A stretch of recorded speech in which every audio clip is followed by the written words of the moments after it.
మేలు చేయాలని దేవుడు ఒక్కసారి అనుకున్న తర్వాత మేలు చేసుకుంటూ వెళ్తాడు. ఆశీర్వదించాలని ఒక్కసారి దేవుడు అనుకుంటే ఆశీర్వదించుకుంటూ వెళ్తాడు.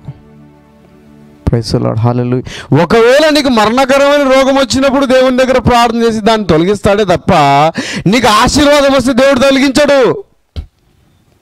ఆశీర్వాదం వస్తే దేవుడు దాన్ని నేను ప్రభువా వాళ్ళు ఆశీర్వదించబడుతున్నాయినా వాడిని చెప్పించునైనా అంటే దేవుడు శపించేవాడు కాదు. దేవుడు శపించేవాడు కాదు. ఎందుకంటే దేవుని మాట ఫిక్స్. తప్పుడు త్రోవలు నడవాలని కాదు. మనకు ఆలోచనలు అలా ఉండాలి. దేవుని మాట ప్రకారంగా వెళ్ళాలి. ఆయన మాట ఏదైతే చెప్పాడో దాన్ని ఎస్ బాస్ అని తల వంచి మనం దాని ప్రకారంగా వెళ్ళాలి.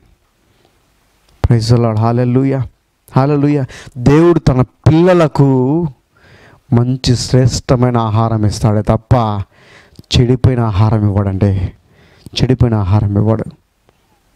దేవుడిలాగా చెప్పాడు కదా అని ఒకవేళ దాని ప్రకారంగా నడుచుకోకుండా ముందుకు వెళ్ళాలని ఆలోచన చేస్తే మన గతి స్థితి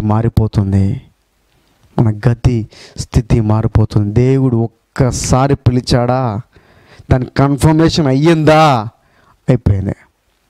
దాని ప్రకారంగా నడుస్తే దేవుడు అద్భుతాలు ఆశ్చర్యకరాలు